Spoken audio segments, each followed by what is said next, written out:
Welcome to the Get Up and Scale podcast featuring Kai Capro and Justin Buzzy. Today we cover everything from my visit to the Apple Store, experiencing Vision Pro. That conversation takes us into marketing your business and franchise marketing funds, custom creatives, and QR codes, where we can put them and where we shouldn't. Thanks for giving us a listen today. Let's get started. I gotta work, grind. That's just the way it is. I gotta get up, scale, and grow my biz. I gotta scale, grow, get up, go, scale, grow, get up, go. You look tan, Brett. You look like you've been getting some sun. Yeah, I have a little mystery to start us off today, which involves why I look tan. Let's do it. So this morning, I want you guys to guess what I did. So this morning, I climbed a mountain in a national park in Iceland. I went scuba diving off the coast of Mexico. I was also in a shark cage off the coast of Australia. So you did at one of 10 those a.m. three this morning. Yep. I'll be honest with you. I just forgot all three that you just said. Well, I'm just kidding. B. Let's say B. I don't know. No, But you said I you were at did your all apartment. of those things, and I did that because I went to the Apple Store and demoed the Vision Pro. Ah, And yeah. So that's where you got your Let me tan tell you from. guys, wow. Good. Mind blowing. It was the future. So you bought no, one, right? I did not buy one. That tour scale salary is not really supporting the Vision Pro, huh? I don't think anyone's salary is supporting the Vision Pro. I had a long conversation with the guy. He flew out to Cupertino. He's like he trained people on how to train people on it, and he doesn't even own one. He doesn't even own one. He's waiting for the employee discount. Wow. But yeah, it just got me thinking about how it's going to affect the industry and how it's the future. Kai, you've messed around with VR, AR a little bit, right? Yeah, I mean, I'm pretty into VR. I've been to a lot of the Sandbox franchise locations. I really admire their business. Actually, they'd be great to try to get a hold of the founders of that company and get them on would be awesome. Because that's a great concept. I've always thought AR would be really interesting for the tourism industry. Because you can actually go places, right, and like add value to what you're seeing and what you're doing. Especially, I would think, like in the context of history tours or food tours. It's definitely very interesting. It kind of gets your mind going, thinking about all the opportunities that could be created by the technology. Yeah. I'd be curious to know what you've tried, Kai. I think the Meta and how it stacks up to what Apple's doing. Have you messed around with that at all, Justin? A little bit, yeah. I have I think it's the Yeah. Quest 2, maybe. And I've played around with it. I think it's it's incredible. I've seen videos of the Apple's Vision going around, and people going to stores and like they have their whole order like on one half of the screen, and then they can see the person they're talking to in the middle. And it's cool that they can you can use different applications in wherever you're going, and I have always thought like there needs to be more virtual tours that include a 360 element to it, that you can put on a headset, sit in a chair at your house in New Zealand and take my kayak tour in Florida, right? Cool. And yeah, it's something I'm actually like trying to achieve this year, something Really? like that. Like you're actively working on that? Yeah. That's Yeah. awesome. So I would love to make something like that where someone could pay $5-10, right, in a different country to do the tour virtually. People that would never be able to come and do it in person. Maybe there's people that can't afford the price point we're at. And yeah, actually last week I reached out to the CEO of, and maybe we should have him on an episode too. That would be interesting. The CEO of Habitat XR, and they do these 8K video, 360 videos of incredible locations around the world. Like they go to Africa, Nice. they do all of these incredible things. And I pinged him on, I don't know, LinkedIn or Instagram or something, and I was like, hey, this might be out of your wheelhouse, but I would love to have you come to Florida. Imagine a manatee going under a clear kayak, and being able to experience that in 360, right? And also getting the audio of like a tour guide. Imagine just a tour guide going out and talking about what they're seeing. And hey, if you look to the right, you could see blah, blah, blah. This is happening. This is where X, Y, and Z happens. And, at your house, you can literally turn your head to the right and see what they're talking about. And I think it's really, really interesting. I think it's a really cool space to consider. Yeah, the interesting thing from our perspective, because like we're more of a social experience than, let's say, traditional like sightseeing, right? Like the locations we're in are important and the environments are important, but a large aspect of it is like bringing people together for like a social experience. And so it'd be interesting to think about how like VR and AR, like how do you build social experiences in that context? That's why Slingshot or Sandbox was so interesting to me, right? Because there's these social experiences. Is there any particular type of hardware that you can bring people together? And let's say have a party tour like in ancient Rome or on Mars or something, and everyone see that they're there. Like it's kind of interesting to think about. The Vision Pro though, it's not VR, right? It's AR. So I've looked into this a lot. Apple's not calling it VR and they're not calling it AR. They call it augmented computing, but it's both. So what's crazy is I started off and I could walk around the store. They did not like that. They didn't like that I was doing that, but I could. Yeah. Casey Neistat just came out with a video. He's like skateboarding through traffic with it. Very. I mean, you couldn't tell until I waved my hand like this. Yeah. Yeah, because you're like looking through the cameras, right? Like there's pass-through cameras. And I had these weird eyes. Like it displays your eyes on the outside so people can see that you're looking at them. And then I had apps up. And then I was able to turn this dial. And it just slowly, as I turned it, tuned out everything around me until I was fully immersed. Interesting. Very cool. And Kai, like I agree, like history tours, food tours, stuff like that. But social interaction is going to be big. I think with Meta and with Apple, they've been focusing a lot on avatars.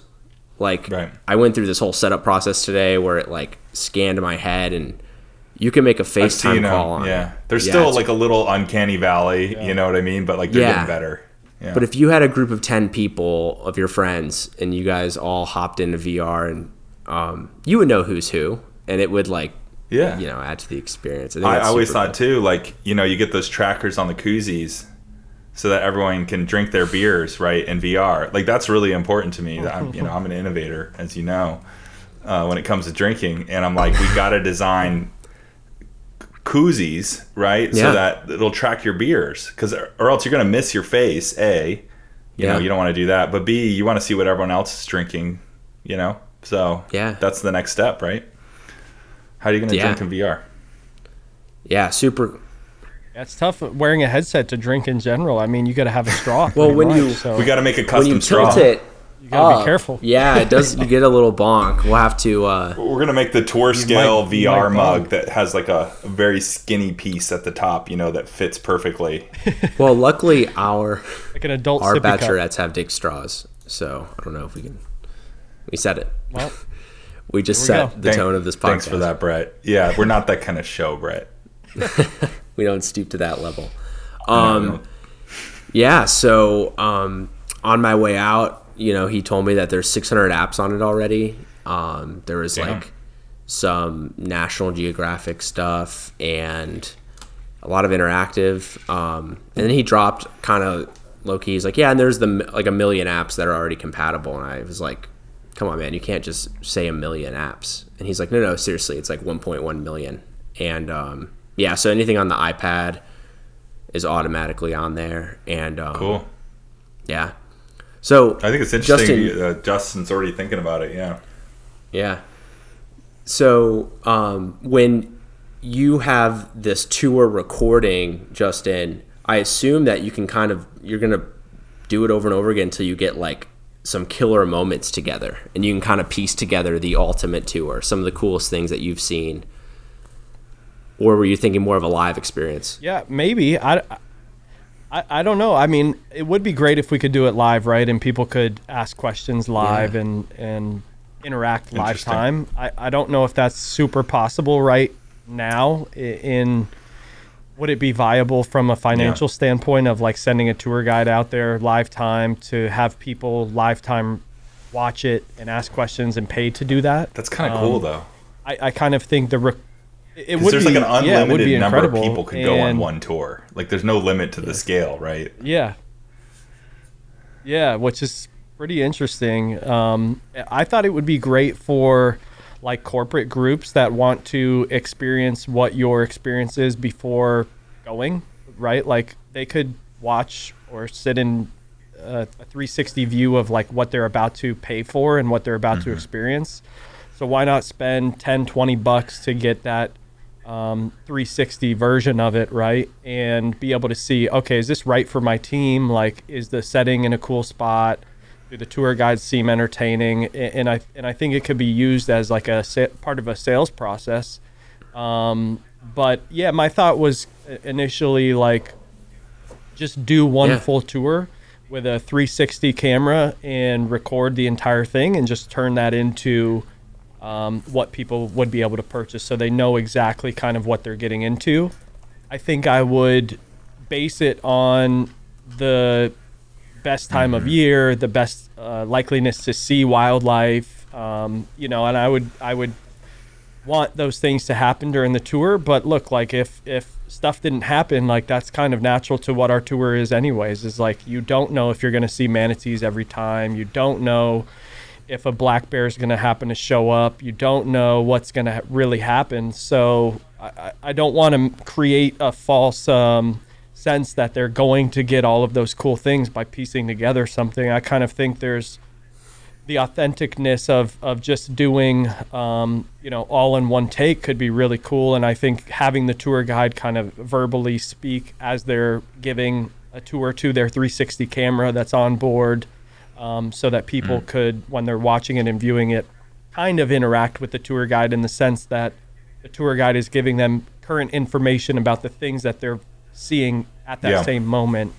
I think it's really interesting. I see you got the Insta 360 up. I have three of these that I'm gonna play around with, and see what we can make happen. But I think that it would be a really unique experience. The tough part is that not many people have the headsets yet, right? In general.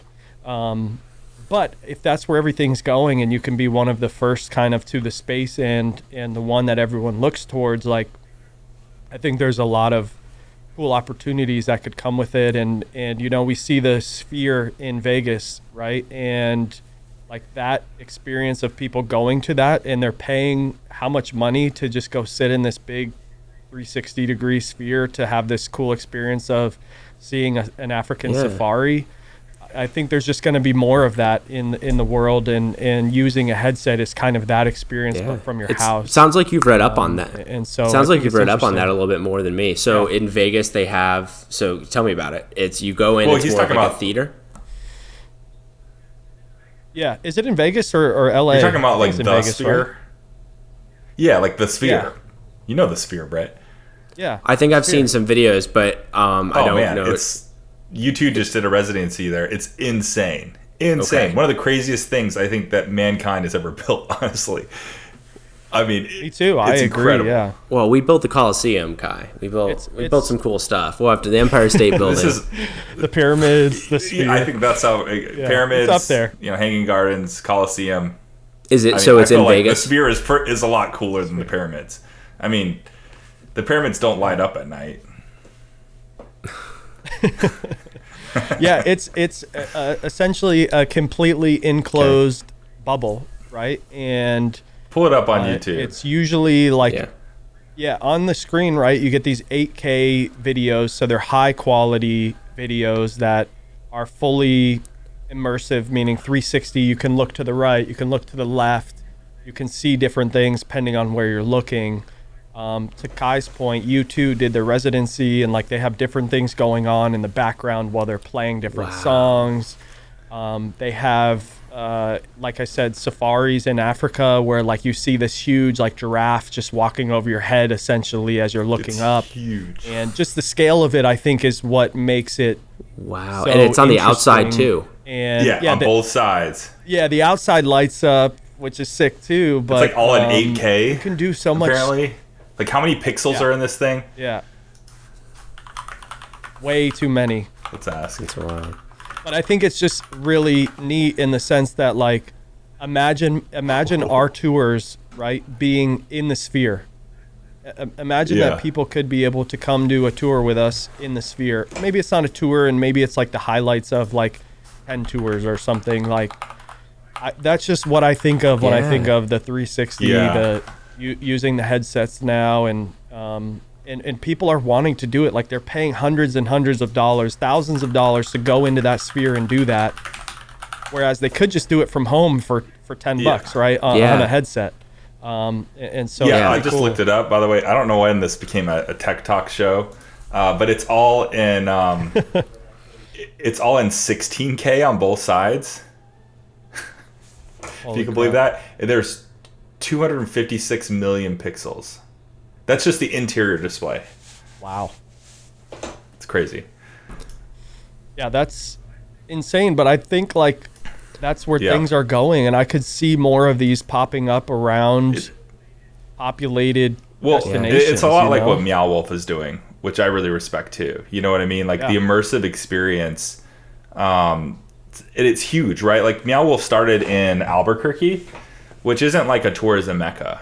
You know what I mean? Like it wouldn't be a destination where you would spend millions of dollars building this interactive art exhibit and expect to kill it. But they crushed it immediately. And it reminds me a lot of that, just in that you're building these really, really unique experiences and things that you can't see like anywhere else, and people will come and pay a lot of money to do it. We did it in Denver. I haven't done the Vegas one yet, but it was like just absolutely mind-blowing how well thought out and interesting place it was, Yeah. No, that's incredible that we're building stuff like this. So I did look up some stats earlier, and I do feel that this is going to be important to obviously every industry, but our industry too. I mean, at the end of the day, we're selling experiences. Justin brought up a great point that this is going to be a huge a paradigm shift in the content business. Well, this is going to be competition for us, right? Yeah. You know what I mean? Like we're competing with other things people can do, other experiences people can experience. And so at some point, virtual reality and augmented reality is going to start directly competing with experiences that are in base one reality, Yeah. I mean, I think they call base reality, right? Yeah. Ready Player One. And I agree, there's not a lot of people with glasses yet, but based on what I saw today, and some of the stats online I've been reading, I mean, I think a lot of people will start owning these glasses more and more. So they'll be scrolling through their social feeds with it, and they'll start making custom advertising that we'll be able to run to these people and really sell our experiences even more. It's really exciting, all the stuff that's coming out with it. Yeah, it's crazy. I mean, people can't figure out Google Ads yet, so let's focus on that before we start talking about Apple Pro Vision ads here. But I see where it's going, and you're definitely right. Like that is interesting. And as it gets more affordable, it's definitely gonna happen. I was browsing.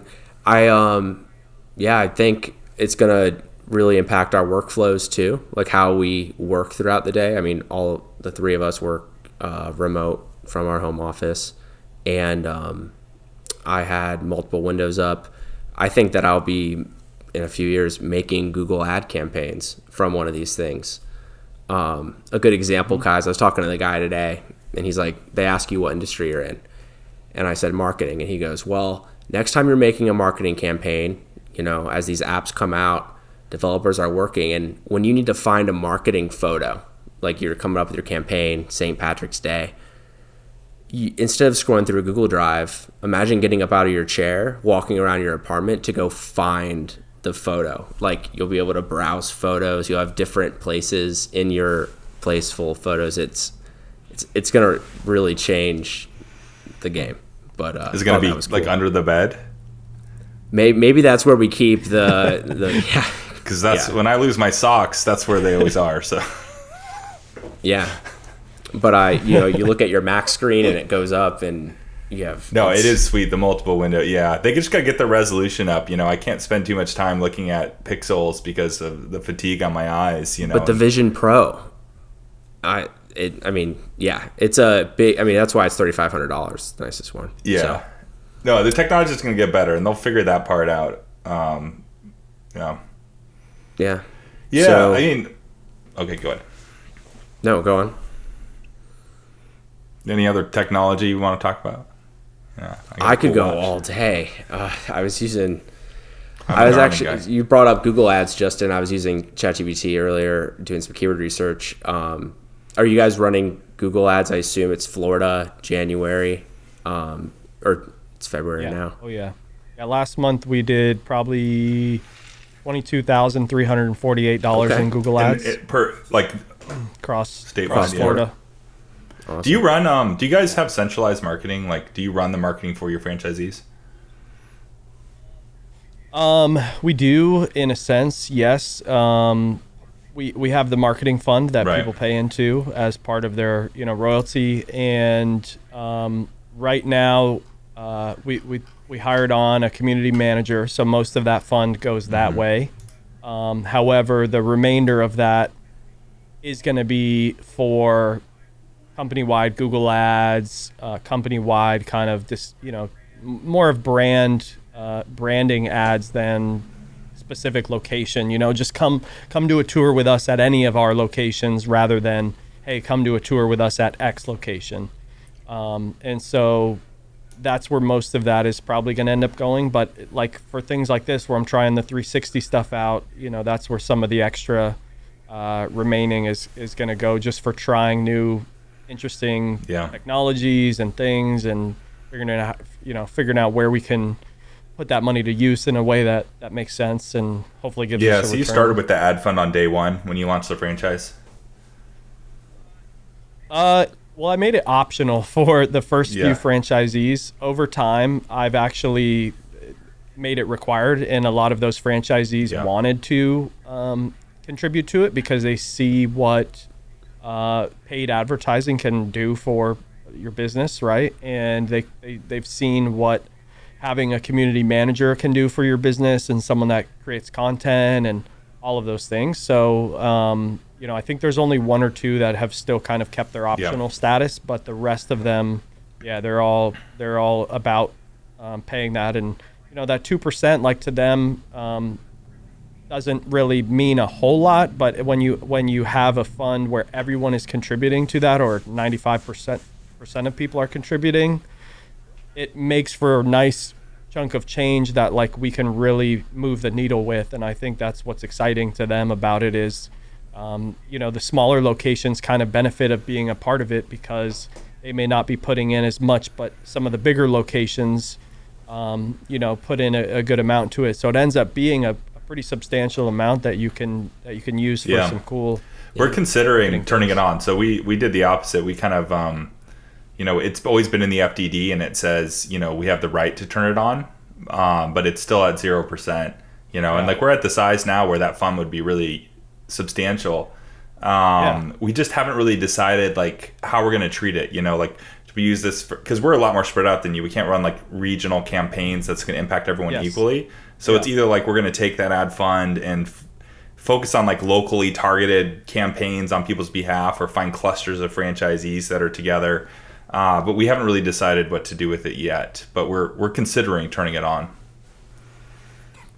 Yeah, no, I think it's smart. One of the cool things that we do that helps with that decision is create a marketing committee within your franchisees, and if 3 to 5 of them want to be a part of that committee, they can help you determine what to do with those funds. And So they've helped us kind of come up with some cool decisions on where we should spend that money, what we should consider. You know, do we do a company commercial?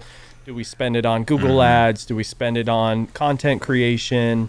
How, you know, where and how do we spend that money? And yeah, at the end of the day, like, I don't want to be the only one deciding that, because I don't want to hurt someone's feelings if a campaign doesn't really result in much return for them where it might for someone else. But I think part of it too is like branding opportunities there. You know, if you can really boost your brand name and recognition with Google Ads and just with campaigns and creating a company commercial maybe or something like that, like that's long term going to help everyone. You know, short term, I think people want the immediate returns and they want to see it tomorrow, you know, if they're spending today.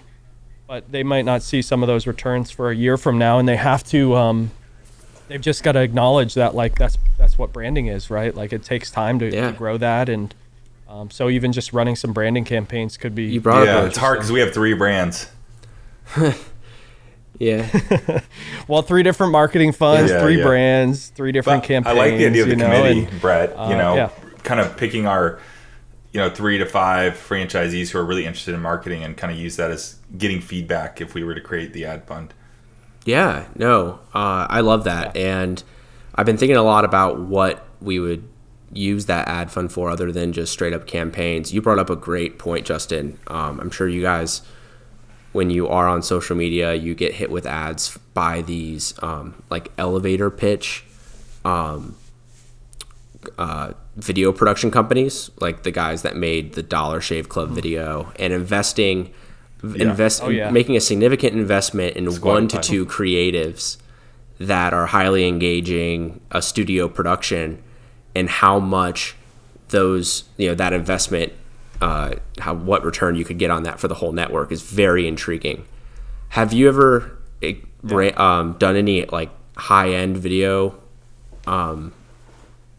productions for a commercial? Okay. Not yet. We've considered it. I put some feelers out for how much that would cost, what that looks like, right? And then we also came to the conclusion that maybe it would be fun to kind of pay a bigger name influencer to come out and be a part of that campaign too. And so I think, like, there's definitely some validity there. It's hard to know what the return's going to be until you actually run it. And even when you run it, it's like, are you sending it to the right people? Are you advertising in the right location? Is the text with the video the right text? Like, there's so many variables in running campaigns that you don't know what's going to be successful until you figure it out. And that's the tough part about it. But I in general, I just think it's interesting that could be a good use of the fund, and then just running like a brand name ad on Google, run your specific 3 brand names as a performance max campaign on Google and see what happens. See if people are booking through that campaign compared to maybe other campaigns. One thing I found really, really interesting, we did all of our annual calls in January, is the way that we set up our ads typically is we have a local ad, a less local ad, but still within our state, and then a USA ad that excludes our state. And at a couple of our locations, that USA ad that excludes our state was the best performing ad. That's really interesting. And they're all similar ads, right? Like, the copy doesn't change a whole lot. It's more so just when and where people are looking for what we do. You obviously have to be very specific with what you do the further out you get from your location. So when you're running a whole nationwide Google ad, right? Like, I'm not going to just say kayak tours as my keyword, but I will say kayak tours at X location.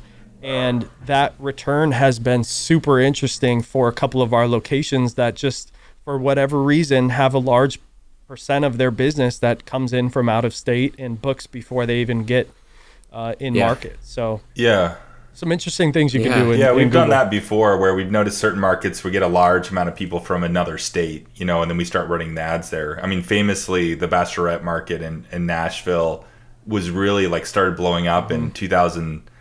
I would say 2013 to 2015. It really came on the scene as like the best bachelorette destination. Surprisingly, like New York City was the top place they were getting their business. So there were city New York girls that wanted to party like a country star in Nashville. So those guys, like, I wouldn't be surprised if like half their ad spend still is in the greater New York City metro area and they're in Nashville, you know, because they just know their customers come from that market. Amazing. Yeah. Yeah. And that's, I think part of it is knowing that, like, how do you figure that out without trying it, you know? Yeah. Well, you can look at your analytics. One thing you can do too is like CRM and see where all your customers are coming from. Like Daytona Beach, like a lot of the people like visit Daytona Beach in season are coming from the Midwest, for instance. Yeah.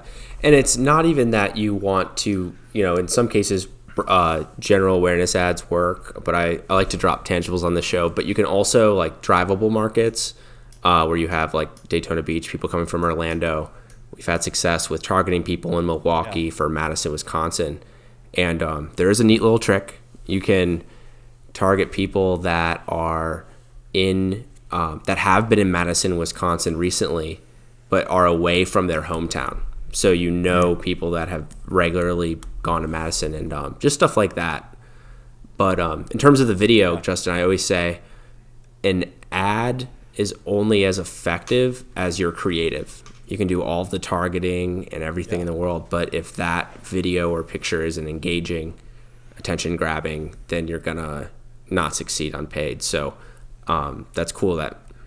Yeah, and that's subjective too, right? Like who even can tell if it's good creative? Like the end audience, I guess, is the only one that gets to determine. And it's sometimes crazy. Some of those early ads you make that are like really kind of gonzo and doesn't have the best copy or whatever, like end up converting so much better than when you get fancier and have all these nice graphics on it, you know? It's hard to tell. Yeah. I like the strategy of posting a lot organically, and after a period of time, finding which post did best organically and then using that creative as your ad. And that way you're kind of testing content out with your audience without them knowing, right? And then you just rerun that as your ad, and you've kind of, you should know there should be some correlation to why it did well organically is now going to correlate to it should do pretty well on the paid side. I have a question for you, Justin, about that specifically. So I know you're big on organic social. It's brought a lot of success to your business. We've had some success lately of letting our social media managers, on-site managers run wild and, create reels on their local accounts. And some of the ones that do well, I have the same mindset as you. I'm like, let's take that, let's run it as a paid ad because it's proven.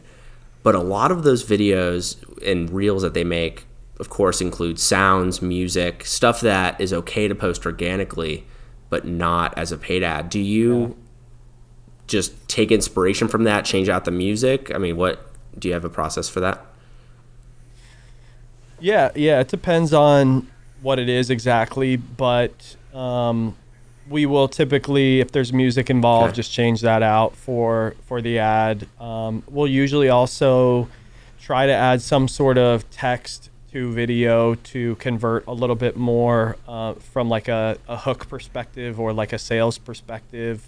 I've also had times where like we'll add text that gives a specific discount on the video, so use this code to get a discount, and track that to see how many bookings come from that, right? And so there's a couple little tricks like that you can use when you're swapping those out. But I would take off the audio if it's a trending audio or something that you can't be using to use as paid advertising. I would switch that out, and then I would just make sure that the copy is all to drive sales. And that's the thing that's the variable that you don't know, and you've got to A/B test. You've got to try different things. You've got to see what really works. So I've been playing a lot around with just like running the same ad, but with 3 different versions of copy on it to see what ends up actually converting better. And it's hard to track that, especially in a franchise model. If 20, plus different people are all running ads, sending traffic to your website. How do you track it to, 100% down to the T if everyone can book on your website without a thank you page in the book flow? It's a little tricky. So I like using the promo codes as a way to. I think that's probably. You guys only have one website, right? You're doing like a single site strategy. Yeah, that's probably one of the downsides of that, right? It's the trackability for ad tracking. It's a big downside. Yeah. The downside of maintaining all the different websites like us is we have to maintain 40 different websites, which is so much fun. I mean, it's amazing. It's Brett's favorite part of the job, but honestly. Think about this. If you had an Apple Vision Pro, right? You could just look around and you would see all 40 of those sites just floating around you. So that is true, but you'd find one of them hiding underneath your bed. You'd be like, "Where did Clearwater Beach go? I can't find it anywhere." Yeah, there it is. Kai brings that up because I messaged him this morning. I think at like 6 a.m. I was up until midnight last night going down a rabbit hole, but we found a really elegant way to update our sites through a Google Sheet, like just editing in the Google Sheet edits it on the site, which is cool. That's nice. But there's pros and cons. Yeah, we can go in like one place and there's like an SQL thing and we can just inject it and send pop-ups to all the websites at once rather than having to log into each site and do it manually. Cool. It's a pain though. Multi-sites are a pain, but there's a lot of benefits to doing it, obviously. Especially when you grow outside of a certain region, Yeah. I think it's interesting because some of the benefits also of having one is that everyone benefits from that traffic. Yeah. And so when you talk about that brand ad, right, that I have from my marketing fund, I can just send people to one website and let people book where they want to book. Whereas they got to go through the Finder though. They got to do the drop down and pick their city, but there may be a little more friction in that, give or take a little, but there's pros and cons of each, and I think that's an interesting discussion for people that are trying to expand to multi-locations. And I don't know if that's one we want to go deep into right now or on a future episode. But later. I think that could be interesting, and even the point of how you guys have figured out how to update multiple websites, like having an automation discussion would be really interesting too. There's so many hacks, tips, tricks, and different things that you can do to automate parts of our businesses that, I think a lot of people could value from. And I still am learning. I want to automate so much more in my business, right? And having someone that maybe is further along with that on here would be really interesting to pick their brain. And I think there's a lot of cool little things that we can all do to make our days easier. Yeah, and that's something we focus a lot on. You have a lot on creative and on organic side.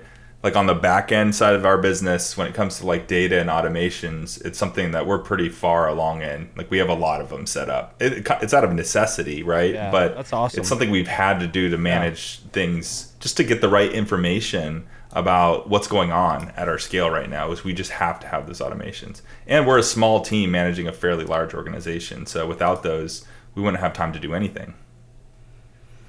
Yeah. So I think that part of the business is really interesting, and I think even smaller operators could get some good benefit out of learning what those tools are and starting them early, rather than here I am with 29 locations and still trying to figure out how to automate some parts of the 100%. process. These tools would have been so helpful. Honestly, even more helpful when I was smaller. Because you're so much busier, doing ground ops. The ability to get data quickly or to have automations would have made our lives easier, back then for sure. And it's easier than ever to set them up. Yeah. So I think the tech side of everything is interesting too. And are you guys doing anything else tech related, customer facing, I don't know, tech opportunities that you guys have come up with Brett's recently? Jam, man. Oh yeah, excited. A ton of stuff that we're working on. I just heard some wood knocking on the bottom of the table. That's what that was. We I've gone down the rabbit hole of just basic development, and it like Kai said, these programs talk to each other easier than they ever have before. Your booking system, your social media channels, your paid advertising. I don't know. That's a whole episode of itself. But yeah, we have automated Slack channels, for instance, for announcements. But he was saying customer facing, right? Is there anything technology customer facing that we're doing? I think the new karaoke tours is interesting. I mean, it's not advanced technology, but we are, in a couple locations, we're installing like custom karaoke systems, which is neat. It's doing really well. Tech wise though, we don't have a lot of tech customer facing, like other than like the boats and bikes themselves. Yeah, it's funny because we focus so much on the tech back end of everything that like the customer, you want the customer's experience to almost be no tech, right? Like you want them to be out there having fun without the clunkiness of using technology and stuff like that. So it's funny that like we do so much on the back end tech related that the customer has no idea on the front end. We want an old school real life experience. Like to the extent we're using tech, it's like building the boats so they don't sink, right? Like it's like, the right motor systems, the right electronics, but you want it to be seamless for the customers and you want them to be IRL, on your tour. But there's ways, that technology, we're using to work with customers. Like, I think QR codes obviously have come out of nowhere in the last few years. Those are really powerful. That's a good point. I mean, the QR codes seem real simple, but, now we're using that to drive tips, to drive reviews, to link to waivers. We have vision of building out even further, like almost like a mini app for the customer experience, on one page. So that's a new trend that's been really helpful, that people are finally using QR codes after they've been out for like 15 years. People are finally using them because of COVID, right? You put a mask on and all of a sudden everyone becomes more tech savvy somehow. Yeah. That's crazy. I love the use of QR codes same thing for tips, for reviews at the end of the tour. I use it at a rental business of mine to give rental customers a suggested paddle route so they can scan it. And when they're out there on the water, I've created like a custom Google map that they now can see like, hey, where is the mangrove tunnel? Where is the sandbar? And they can see where they are on that map in live time, which is pretty cool. There's just some I find that there's like some little gems like that are hidden in people's businesses that seem easy enough for us, but for people that aren't doing those things, they're really unique. I love the QR code on the back of the T-shirt for the guides. That when someone showed me, that was one of the coolest. Use. Was that you, Justin, or who was doing that?